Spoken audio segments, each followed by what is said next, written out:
here's Gerald to do you the doctor.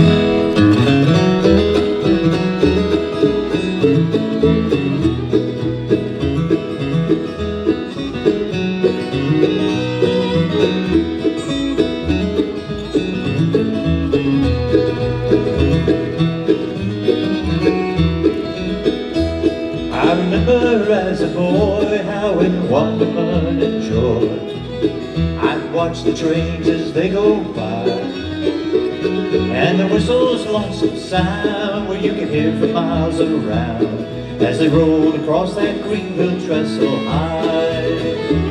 But the whistles don't sound like they used to.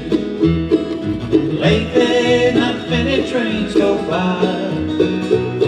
Hard times across the land mean no work for a railroad man, and the Greenville trestle now don't seem so high.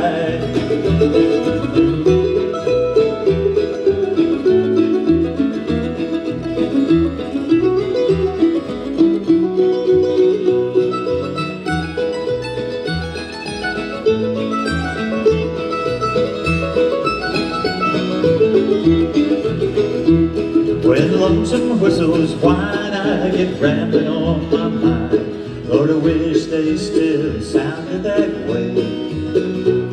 As I turned to head for home, Lord, she rumbles on along toward the sunset at the close of day. But the whistles don't sound like they used to. Lately, not many trains go by.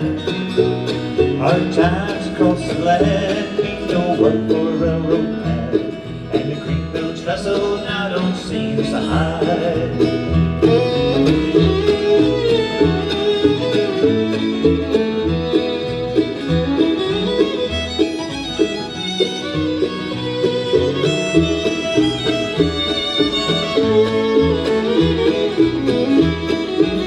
Come on, Mike.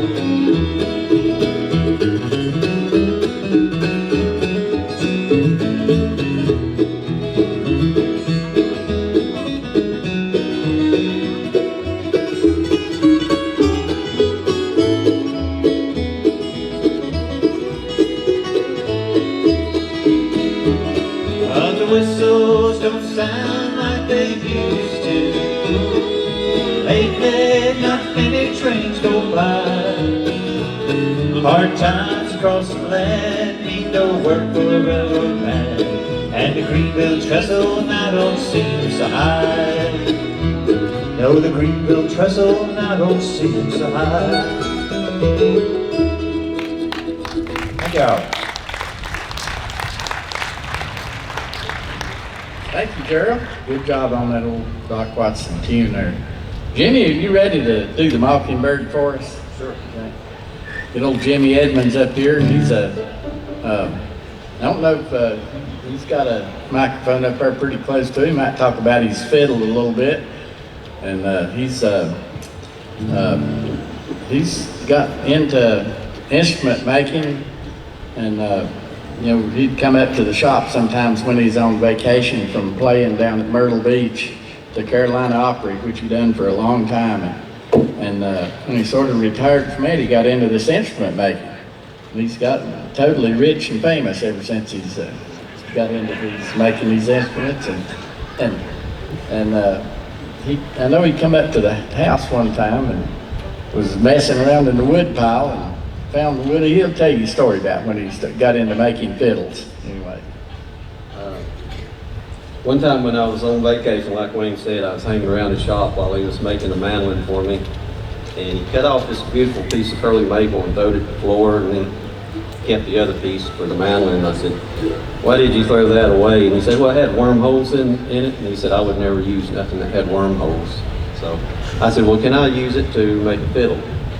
And he said, "Oh no, let me give you a good piece." And I said, "No, I'd rather have that piece, and I'll practice and make a fiddle out of the same wood that the mandolin's made out of." So anyway, I took little pieces of wood and I filled the wormholes in, and I built the fiddle with Wayne and Gerald's help. It took me a while, and I named it Old Wormy. And then when I got ready to make another fiddle, I asked Wayne to help me get some wood. So we went over to his old home place where he used to live, and he had a bunch of this wood stored up. So he gave me this curly maple, and this is a top off of White Top Mountain. And so when I finished this one, I named it Old Wayne. And It sounds so good, I think. it does sound good. And so anyway, I tell people we don't always play together, but when when I'm out playing somewhere else, Wayne's with me one way or another. So I appreciate all the help and everybody that's helped me get started building this piece. Well, we appreciate you, Jamie, and if you do us that Mockingbird tune, we always love to hear Jimmy Edmonds play the Mockingbird. He does it like nobody else that I've ever heard. So here's Jimmy to do the Mockingbird for you.